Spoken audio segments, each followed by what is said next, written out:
Book of Esther, page 501. Hope to begin a new series in this book today. Let's hear God's word. This is what happened during the time of Xerxes, or Ahasuerus if you're using another version.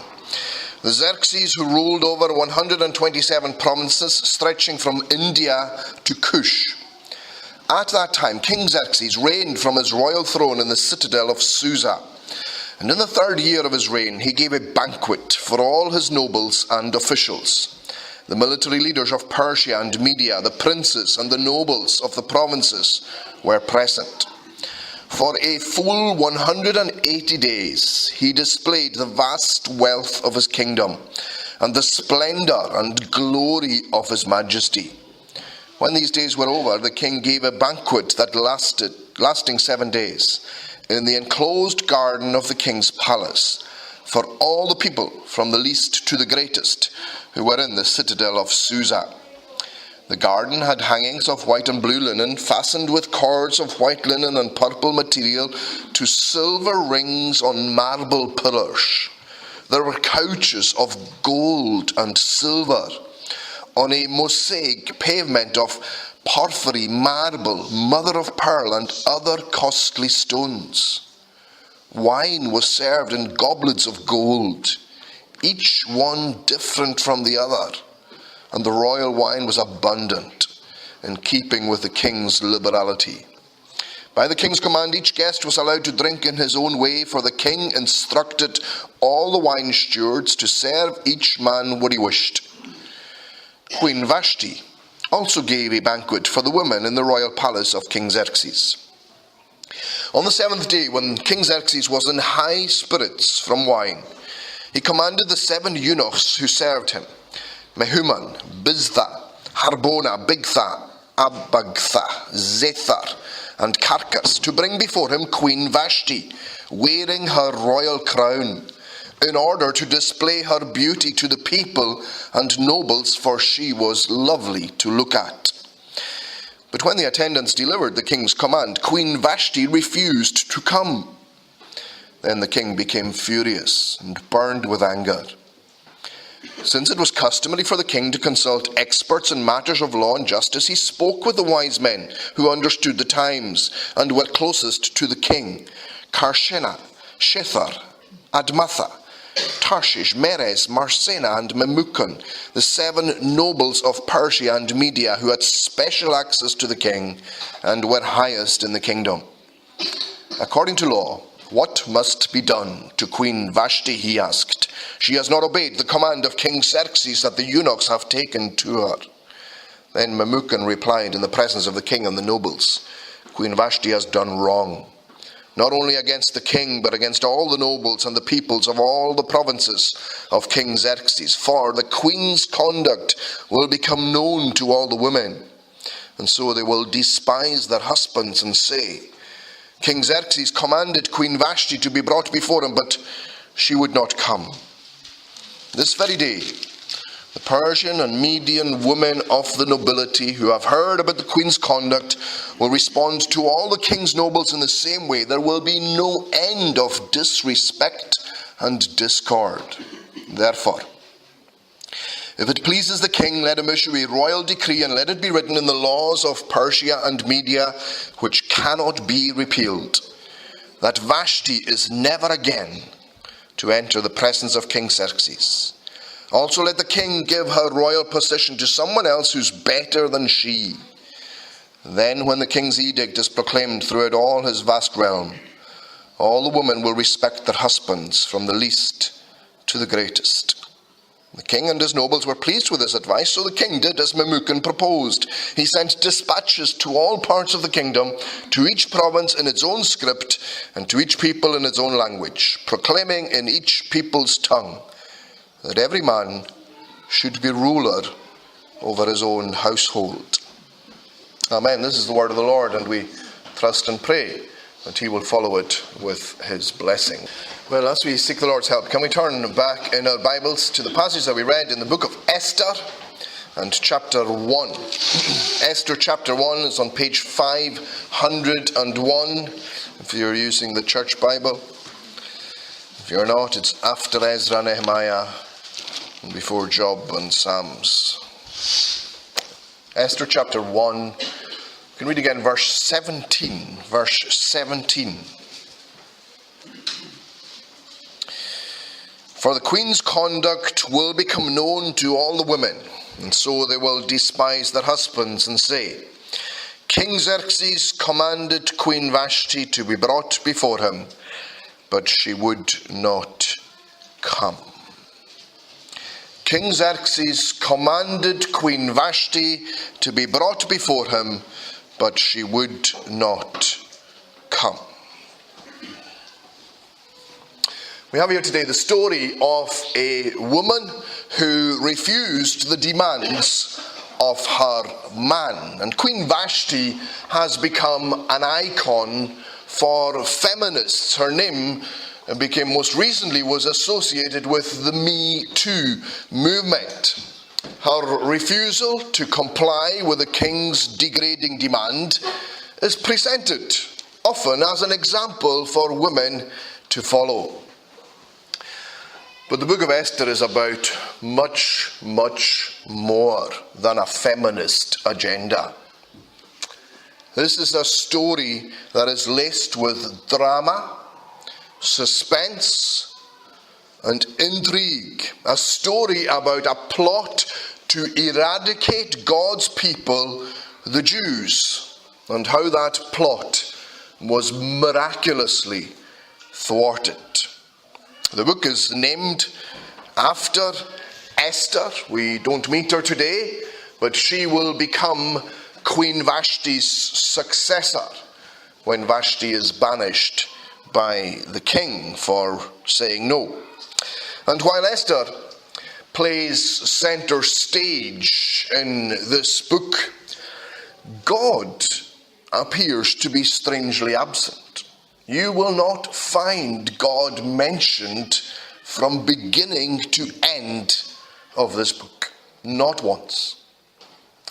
And yet, while there is no sign of God doing anything, He's actually doing everything. He is orchestrating all that takes place from behind the scenes. Now that's very different to our last Old Testament series. There's a while since we were in the Old Testament, but our last Old Testament series was in the book of Exodus, where God is very apparent, where He's at the forefront in very public displays of His power. There's the plagues, if you remember them, frogs, flies, firstborn sons dying. All that followed by the miraculous parting of the Red Sea to ensure that His people were saved from the threat of the enemy. In Esther, we see no mention of God being at work. And yet the wonderful twists in the narrative, the unexpected turnarounds, the surprising outcomes, and then the wonderful deliverance of His people from the threat of the enemy show us that God was there all along. This is much more a story about God than a story about Esther.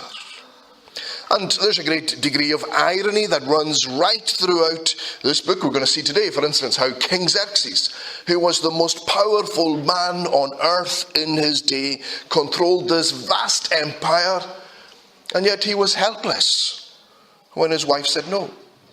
There's a real irony there, and we'll see that irony again and again throughout this book. And that irony is there to teach us a lesson. It teaches us that even the most powerful men and women on earth are powerless except as God allows them. And that's why this book is helpful and relevant to us in 2018, because it reminds us that God is on the throne. And there may be times in your life where you feel that God is absent. Maybe you've experienced some devastating blows in the past. Maybe you're fearful of something that may come in the future. And in the midst of all that, you have no sense of God being present. Be assured that God is never absent. He's never absent. And this book presents a fascinating contrast between a seemingly powerful king, King Xerxes, and the all-powerful God. And ultimately, it's a book that will lead us to Jesus, who, in contrast to Xerxes, he is a king who calls us to come to him, but not like Xerxes with degrading motives for what he can get. King Jesus calls us to him for what he can give. So I want to study chapter 1 of this book today under 3 headings. We will see, first of all, a powerful king, looking at Xerxes, his great wealth, his great power, his great dominion, a powerful king. But then we'll look at that same King Xerxes under the heading of a pathetic king. Despite his power and wealth and dominion, this man had serious weaknesses. A pathetic king. And then we'll look finally, and a bit more briefly, at a perfect king, contrasting Xerxes with King Jesus. So these will be our headings today. A powerful king, a pathetic king, and then a perfect king. Just a word or two about the setting. The whole book covers a 10-year period beginning in 483 BC. So we're talking the 5th century BC. King Xerxes, if you're using another version, he's also called Ahasuerus, just depending on which language was being used. And he controls this vast empire. The timing of the book, it follows what was called the exile, when God's people had been extradited from Jerusalem into Babylon. Babylon then had been overtaken by Persia, this vast empire. And Xerxes' grandfather, Cyrus, was the man who allowed the Jews to go back to Jerusalem. And his father, Darius, was the one who allowed them to rebuild the temple. So they were maybe more accommodating than the king we're looking at today, King Xerxes. So that's the background. It's in the 5th century. It's after the exile. But let's look then first of all at a powerful king. So just look at the opening verses of the chapter. It tells us about the vastness of the empire over which this man ruled. It stretches, verse 1, from India to Kush. That's Ethiopia, pretty much Central Africa. Sometimes hard when you read that just to grasp how huge this is. So I want to just tell you the places that he ruled over. India, Pakistan, Afghanistan, Uzbekistan, Kazakhstan, Azerbaijan, Iran, Iraq, Armenia, Syria, Lebanon, Israel, Jordan, Turkey, northern Greece, Egypt, Libya, Eritrea, Ethiopia, North Sudan. One man ruled over that vast empire. King Xerxes was the most powerful man on earth, and he knew it, and he loved it. Archaeological excavations at Susa, where he ruled from, have uncovered inscriptions by the king, referring to himself as the great king, the king of kings. Xerxes was a king who wanted to be somebody. How different was King Jesus, of whom we're told in Scripture, was a nobody. He made himself nothing. King Xerxes ruled the world of his day, apart from a little part of Greece at least, which he intended to conquer, and which, although it's not recorded here, he made an attempt to conquer between chapters 1 and chapter 2. But here in chapter 1, he's flaunting his power, he's flaunting his wealth. He holds his 6-month, 180-day display of his riches, and then he tops it off with a week-long banquet in the palace gardens, which was a display of extreme extravagance. The banquet was huge. He would have all the civil servants, thousands of people there. Just look at what the place is described like, the garden of the king, verse 6 and 7. The garden had hangings of white and blue linen fastened with cords of white linen and purple material to silver rings on marble pillars. There were couches of gold and silver on a mosaic pavement of porphyry, marble, mother of pearl, and other costly stones. Wine was served in goblets of gold, each one different from the other. And the royal wine was abundant, in keeping with the king's liberality. This jaw-dropping in its description. The extreme luxury and indulgence of it. It makes last week's royal wedding, special as it was, just seem like nothing more than a family picnic compared to this. I don't know if you ever read through these magazines, Ideal Home or something like that. And you'll find all these properties that are wonderful properties, beautifully arranged with the best of everything. They're like bothies compared to Xerxes' palace and Xerxes' garden, couches of gold and silver. See, when it says a mosaic pavement, we would call that crazy paving. And this is really crazy paving, made of costly stones and marble and mother of pearl. Friends, this was one powerful king. That's what we're meant to understand from this passage. One powerful king. But it's a picture of excess. Verse 7, the wine flowed freely. You'll have heard of eat as much as you like events. This was a drink as much as you like event. But you know there's an irony here as well in verse 8. The freedom to drink as you liked actually required an edict from the king. That's ironic, isn't it? There had to be a law to say you were free to do as you pleased.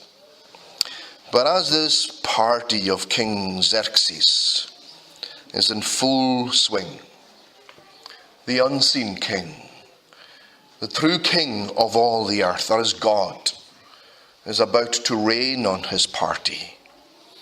After this week-long sesh, things are going to go pear-shaped. Why? Because King Xerxes was beginning to believe and to act like he was God. Remember how he referred to himself in that archaeological inscription? The great king, the king of kings. Well, the greater king is just about to ruin his day because King Xerxes got a bit too big for his boots. That's the first thing we notice today. A powerful king. This man had a vast empire and he had unequaled wealth. But then I want to move on and look at him as a pathetic king.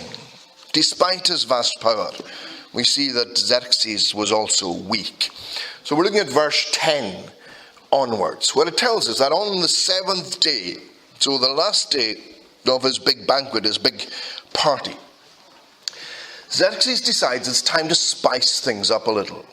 And so he sends for his wife so that all his drunken pals can eye her up. That's verse 11. To bring before him Queen Vashti wearing her royal crown in order to display her beauty to the people and nobles, for she was lovely to look at. Now it might seem a little bit of an overkill, but he sent 7 men to get her. What's that all about? It's just again displaying his power. He has that ability. He has that power. He just commands and he can send an army if need be. He's been flaunting his wealth. He's been flaunting his power. And now he wants to flaunt his wife as well. And it is clear from this that King Xerxes had no respect for Queen Vashti. He treats her as if she is his trophy, to be displayed as and when he feels like. She was just an object to him that he could use to gain glory for himself. And such an attitude to women, then and now, is demeaning, degrading, disrespectful, disgraceful. But then this unexpected turn of events in verse 12. When the attendants delivered the king's command, Queen Vashti refused to come. Queen Vashti said no. And you're reading this and you're supposed to go, yes. Yes. We're told the king became furious, burned with anger. You can imagine the whispers start to go round the garden party. The queen said no. And people begin to tweet. Vashti said no. It's trending on social media. And again, there's the irony here. The most powerful man who controls this vast empire from Central Asia to Central Africa. And his wife says no. Why did she say no? She must have known what trouble this was going to cause. Well, it would appear, we're not told in the passage why she said no, but it would appear that this was a dignified response to an undignified request. It would appear that his intention was just to parade her before his mates for their gratification. And if that's the case, she was absolutely right to say no. No man has the right to use his wife for his own gratification, far less the gratification of others. And as Christians, we should be standing up for women. Now you might say, well, that's double standards when you minister in a church where women are not allowed to be ministers, where women are not allowed to be office bearers. That could be construed as discrimination against women, could it not? Well, I don't have time to go into this today, but there's not all that long since we looked at it. I can't remember what the context was. And at the time, what I said to you was that in not having women in office in the church, we are not discriminating. We are imitating. We're imitating Jesus and the Word of God. Because the Word of God is clear on the issue that women should not hold office in the church. But when I say we are imitating Jesus, that means that we stand up for women. That we show respect and care for women, because Jesus certainly did that. In fact, Jesus gave women a status and a dignity that they did not have in his day. And as the church, we should seek to be doing that also. Now, I said we're not told why Vashti said no. We're assuming that she did it to preserve her dignity. It could also be the case that she was actually drunk and in no fit state to comply, because verse 9 tells us that she was holding her own banquet at the same time. And you can expect that it was just as lavish and that the wine was just as liberal there as it was at King Xerxes. So either way, we're speculating. But we should beware, and those who do it should beware of making this event a mandate for a feminist agenda, because ultimately it was not a good outcome for Queen Vashti. Yes, she retained her dignity, and that's important. But she lost her crown, and she lost her place. She lost a lot in this. Xerxes takes advice from his main men, and they tell him to issue a royal decree to banish the queen. And just in case there's a feminist uprising, they tell him you should also make an order proclaiming that every man should be ruler over his own household. Is this a powerful king? I don't think so. This is a pathetic king. Because all that order was doing was drawing attention to the fact that he couldn't control his own house. It was drawing attention to the fact of his weakness, and that he and his advisors thought that intimidation was the answer. If this law was intended to inspire respect, I suspect it would have done the opposite. Because, friends, respect is earned, not imposed. So what is this passage teaching us about relationships between a man and his wife? Nothing. That is not the point of the narrative at all. The point is God showing us that this powerful king is really a pathetic king. And it's teaching us that the greatest earthly figure has flaws and failings and weaknesses. If you want a lesson about marriage, simply this: be sure to communicate.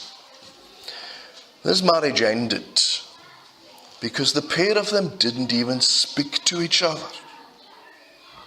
If they'd spoken to each other, Vashti could have said to him, "Listen, Xerxes, I think you're a bit too tipsy to be thinking straight. And I really feel uncomfortable with what you're asking me to do." But they didn't talk. Communicate if you want a tip. The Bible does teach us that a wife should submit to her husband. But in that very same passage, it also tells us that the husband should love the wife in the same way that Christ loved the church. That's self-sacrificial love. That's love that is willing to die for your wife. And a husband who fulfills that part would never demean a wife in any way, or expect her or ask her to do anything that God would not approve of. There is a lesson here, though, in passing, that if you think you'll find contentment in all that this world has to offer, it's not going to happen. People think that a party lifestyle, that possessions, that riches, that all these things will satisfy them. Xerxes had a 180-day long display of his riches, followed by this lavish week-long banquet, and at the end of it, he's still searching for something else that'll give him a buzz because his party failed to satisfy him. Riches, possessions, parties, people, none of these things will satisfy you. And you will spend your life searching unless you seek your contentment in God. Let's move on, though. A pathetic king, despite his great power, he was really a tragic figure. So we've seen a powerful king, we've seen a pathetic king. Thirdly, more briefly, a perfect king. I want to contrast King Xerxes with King Jesus. King Jesus too sends messengers asking you to come to him. He sends preachers to call you to come to him. But King Jesus' call for you to come to him is not to demean you, but to redeem you. It's very different. He doesn't want to show that he controls you. He wants to set you free from whatever or whoever it is that already controls you. And King Jesus doesn't call you because you're beautiful and he wants to show you off. He calls you because sin robs you of your beauty. But he wants to make you whole again. And if you respond to King Jesus' call on your life, he too has a banquet prepared for you, of which there was never the likes. It's called the marriage supper of the Lamb, when he will take all who have responded to his call home to heaven's banquet forever. Not 7 days, not 180 days. It's for eternity. You may have heard Jesus call you before, and you've said no. You've put it off. Let me assure you today that he only wants what's best for you. But let me warn you today as well that you might not always hear his call. This week, if you use email at all, you will have had scores of emails about data protection. And all these GDPR emails will be saying something like this: unless you respond, we will remove your name from our list and you will not hear from us again. And you go, yes, quite happy not to hear from half of them again.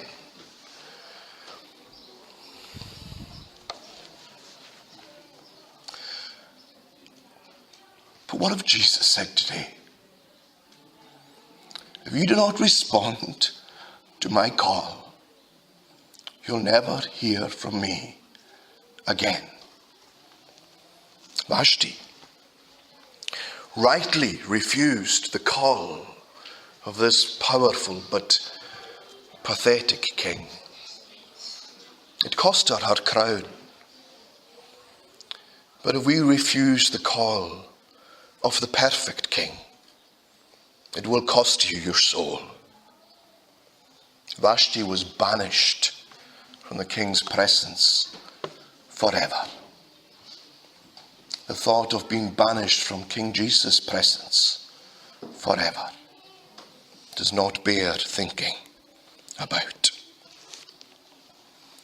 Today, friends, isn't it time to lay down your resistance and respond to the call of King Jesus? Let's pray. Lord, we thank you today that you do call us. We marvel today that you call sinners, messed up by sin, with nothing attractive about us. And yet, Lord, you want to make us beautiful. You want to cleanse us from all the pollution and all the mess we have made of our own lives. Help us today to come to Christ. We ask it in his name. Amen.